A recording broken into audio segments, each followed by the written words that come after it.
Howdy, howdy, howdy, my name is Anachi Sasuke, and welcome to Problem Sleuth. Now, last year when I started doing my Let's Read of Homestuck, that started as a joke. I just uploaded one episode of it to YouTube, to Facebook, because I was just practicing with my new microphone.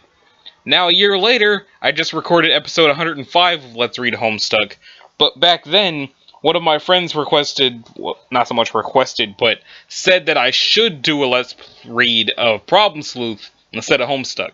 So, it's been about exactly a year now since I started doing the Let's Read Homestuck, and I figure I'd throw some Problem Sleuth in there while no one's paying attention. So, you are one of the top problem sleuths in the city. Solicitations for your service are numerous in quantity. Compensation adequate. It is a balmy summer evening. You're feeling particularly hard-boiled tonight. What will you do? Let's quickly retrieve our arms from the safe. You've already got arms, numbnuts. Retrieve your gun. There are dames to be rescued. You're quite positive there has never been a gun in your office and never will be. Frankly, the notion strikes you as reckless and foolhardy. Break through glass with fists to unlock door. You don't know why you're assuming the door will be locked. You don't usually keep the door to your office locked. Nonetheless, a guy this hard-boiled doesn't go messing around with totally unmanly things like knobs. You send your meaty fists glassward. Thud. It seems there was never a glass element to the door. It was just a piece of paper taped to it. Take that piece of paper. The piece of paper was added to your inventory. Manhandle the doorknob. There are dames to be rescued. The door's locked. Funny, you don't remember locking it. Call the royal locksmith. The most plainly obvious course of action is to call a locksmith. You examine the phone. While it appears to be hooked up to an active phone line, the rotary dial and receiver cord are both missing. You won't be talking to anyone on this phone. Check your pockets and desk drawers for phone parts. Unfortunately, your desk has no drawers since it is a board resting against some cinder blocks with a faux wood panel siding. Your pocket, however, yields bountiful returns. You found some candy corn! Now get that key. You pick up the gun. The grip is cold against your palm. This is your only friend in the world right now. It's gonna be a long night. Store candy corn in safe. Thinking the precious cargo may not be secure in your pocket, you explore alternatives, but you don't know the combination to the safe. You figure it's probably hidden somewhere in your office. Check the other side of the paper. You have decided to examine piece of paper. Eureka! You've discovered a sequence of numerals. Open that safe. You will use sequence of numbers on the safe. The safe doesn't seem to work. It appears to be a replica of a safe's facade, concealing something beneath it on the wall. There is a painting of a clown under the safe cover. Look under fake wood paneling of the desk. There is a flask of whiskey under the desk. Get ye flask. You pick up the flask of whiskey. Drink the whiskey and remember the good old days. How do you expect to drink from a flask of whiskey when it is not in your jacket pocket? Exchange gun for whiskey, then drink. You swap the key for the flask of whiskey and yield it accordingly. Ow! You topple backwards onto your desk. Use the key on the door and open it. You re-equip your gun so you can blow a hole in the lock to open the door. It looks like your gun only has one bullet left. Are you sure you want to use it in this way? You might need it in case you have to off yourself later. Check what is taped to the bottom of the phone. As you stoop to look at the bottom of the phone, your finger slips and you blow the lock off the door. Never mind, what's under the phone? Busts are us. A good way to get ahead. 531-88, 8008. It's boobies. It is a business card for Buster Us, probably a brothel considering the lame double entendre slogan. And the phone number, which if turned upside down spells boobies. Take the card. You take the Buster Us card and you put the Buster Us cards in the inventory. You also put the phone upright and back when it's hooked to make sure you don't miss any important calls from would-be clients. Walk out of the room through the now unlocked door. The door still will not open. It appears that it was never locked in the first place. Something must be obstructing its path. Look through the newly made hole in the door. No wonder the door won't open. Blocking it is an enormous and magnificent bust of Ben Stiller in his role as Starsky in the 2004 Retromania comedy remake of Starsky and Hutch. Lying on the floor appears to be an unfortunate bystander, an employee of Buster Us. He was polishing the bust right in front of your door for some reason. Take the bust sunglasses. You can't reach them. In any case, they're probably just part of the statue and not actual sunglasses. You spend the next half hour trying to reach him. Take a closer look at the mysterious clown picture. The painting's exquisite. There's something funny about his eyes, though. Light seems to be shining through from the other side. Look through the eyes with a clown. It's too bright in this room to see anything in there. You do think you hear a voice, though. You can't tell what it's saying. Throw a cinder block at the door. You're just so angry about not being able to reach those sunglasses, you're about to lose it. You first consolidate all the scrap wood into a neat pile, then hoist the block towards the door. It sounds like something was knocked loose on the other side. Peer out the window to see what floor you're on.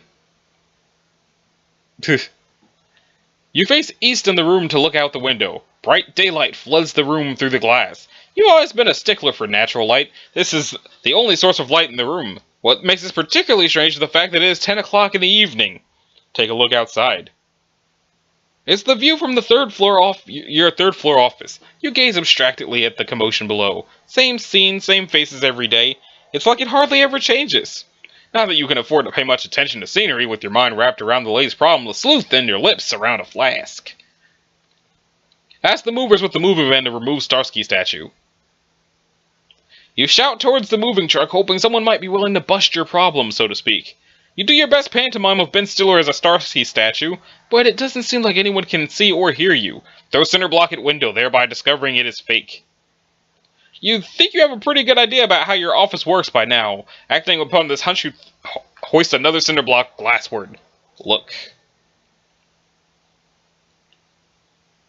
Nothing seems to have changed, but now there's a cinder block outside. Pick up shard of glass and put it in your inventory. No clue is too trivial for the keen Problem Sleuth. Your motto is let no inventory go uncluttered. What's that? You catch a glimpse of the reflection in the glass. It's the wall behind you. Turn around. You are now facing south. You pause to marvel at the beauty of your office wall mural celebrating ethnic diversity. You had it commissioned some time ago by a promising young artist. Best $11,000 you ever spent. Read the note under the coffee. Madam Mural. Bring wall your fantasies to life. 1-900 strippist. Strip first, whatever. It appears to be another business card. At a glance, one might think it was a calling card for a lady of the night named Muriel, with a typo in her name, given the poor spelling exhibited elsewhere. But on closer inspection, it is more likely a misspelling for mural, given the smudged-out pun about walls. The suggestion in the phone number is probably regarding the old coat of paint rather than anyone's clothes.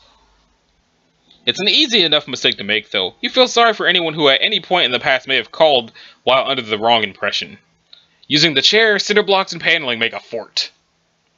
You stash the Madame Mural card in your inventory and set about making a really cool fort in your office. It is complete with a front step and a chimney. You're really proud of your craftsmanship. Use your imagination to play make-believe. Inside your fort, you are only bound by the walls of your imagination and several small pieces of particle board. Fantasize. This is what being a hard-boiled Problem Sleuth is all about. It's about being a strong, silent type oozing with confidence, charisma, and other fine qualities such as not being trapped in your own office. It's about having a working phone, a real desk, not one, but 2 steak dinners. And some hysterical broad on the line, yakking about some fellas you got troubles with. It's always the same thing with dames. You comfort yourself in your sublime fantasy by now and then saying things into the phone such as, "Now calm down a second, toots," and "Hey, take it easy, sweetheart, I can barely understand a word you're saying." Ring, ring. Your call is rudely interrupted by a ringing noise. It can't be the phone because you're already on it. Ring, ring. Someone is ringing in your office. Check it out.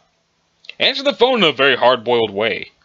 You pick up the phone and mutter some impatient greetings into the useless receiver. There's no response. Looks like you just lost another client to technical difficulties. Throw the devil phone out the window. You're fed up with your shitty phone. It has screwed you out of a case for the last time. Go look. You're probably going to need to get that back somehow. Crack open window. Even though the window is broken, you decide to open it. You slide the lower pane upward, but the whole window frame seems to slip from its anchored position. The window comes off the wall altogether. On closer examination, it seems to be a false window with a picture inside it. The picture is lit from within like a sort of sophisticated light box. Put the window down. The window/light box is plugged into the wall behind it. The false window was concealing a large safe. Place false window in inventory. The false window is way too big to carry around, stupid. But you did find a curtain rod just under the top edge. You never did get around to putting up drapes. Then again, it never did make much sense to cover up the only source of light in your office. You put the curtain rod in your inventory. You use numbers from sheet of paper to open the safe. You examine the heavy-duty safe. You must be keeping some serious loot in here. Enter that combination. You enter the sequence of numerals from the piece of paper. It works! However, instead of opening the safe, the dial simply popped open to reveal a keyhole.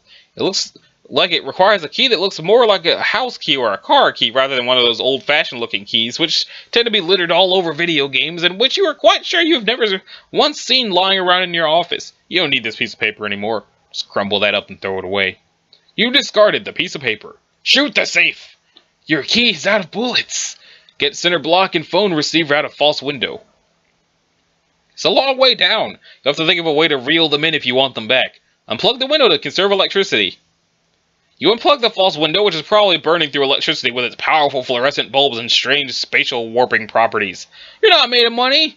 The room goes dark. Look through the eyes of the clown. With the room darkened, you should now be able to see through the painting. Gadzooks! It's another urban mural! This one is particularly unpleasant. You have a feeling it might have been placed there just to annoy you.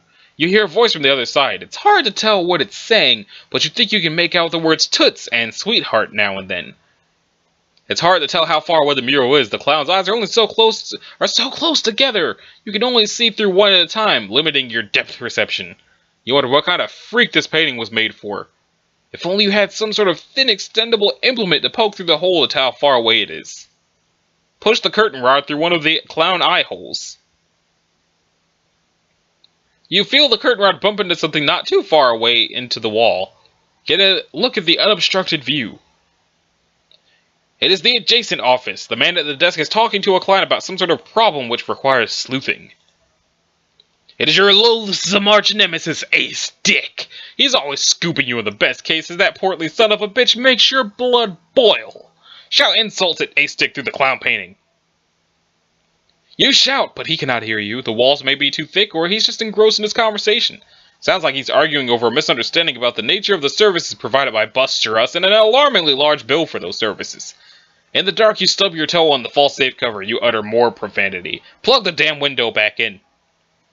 Inflated electric bills or not, you're getting sick of stubbing your toe on things. Drop kick the door. The door bears the brunt of the bottled up shitstorm brewing within. Examine aftermath of shitstorm. The key, which you can't actually see and don't actually know is there, jingled a bit. You'll have to throw something heavier against the door if you want to knock it loose. Throw cinder block at the door. You take the cinder block, which was formerly your forced front step. You decided you could stand apart with it since you've been stubbing your toe on it constantly since you built it. Clunk! The key still won't jiggle loose. Looks like you'll need to throw an even heavier object at the door. Check out what's on the false safe. F you, Ace. More like Ace retard, dumb. Since Ace was so intent on being able to see into your office, seems like you put up something for him to look at. Take the note. You stash the note to Ace Dick. Investigate coffee machine looking object in the corner. Picture? It appears to be some kind of heating unit to keep the coffee hot. Looks heavy. Pick it up. It is quite heavy and hot. You contemplate throwing it at the door, but something occurs to you first. You don't want to knock the keys on the floor and not be able to reach them. Sunglasses fiasco. You better be prepared to catch them in something after you throw it. Use hat as a key net, then throw coffee maker.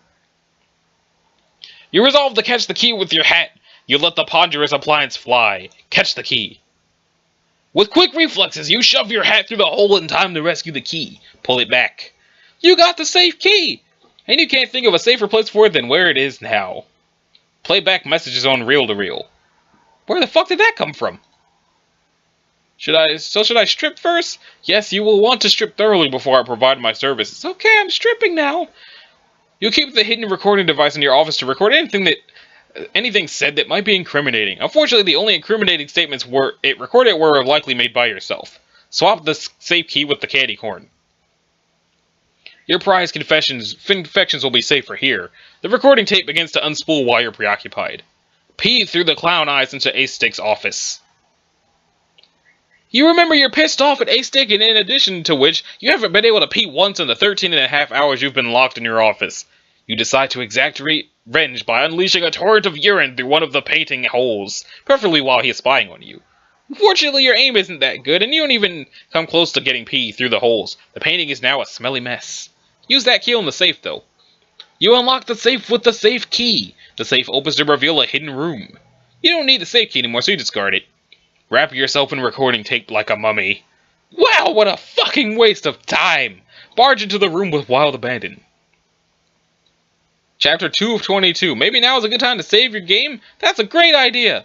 Which is also a good time to probably stop this episode. So, this has been Anachi Sasuke. I keep fucking up my own name today. Damn!